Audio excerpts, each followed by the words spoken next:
মামা তুমি এটা কি করছো? লুচি। লুচি ভালো লাগছে লুচি বানাতে? তো আর হবে? হ্যাঁ হবে, আরো একটু বড় হবে। করো করো, আস্তে আস্তে করো। এটা কি বড় হয়েছে? আরো বড় হবে মামা।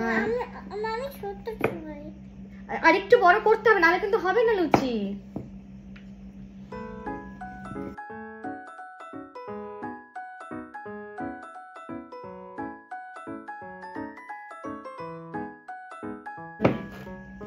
তোমার ভালো লাগছে লুচি বানাতে? তুমি লুচিটা কেন বানাচ্ছ? আজকে অন্যদিনে তোমার মা বানায়। আমার মা হাঁটুতে ব্যথা, তাই জন্য ও তোমার মায়ের হাঁটুতে ব্যথা? ওহো, তুমি হেল্প করছো মাকে? ওকে। এটা কি বড় হয়েছে? আরো একটু করতে হবে। আর এটা লেমন নেই। লেমনেড?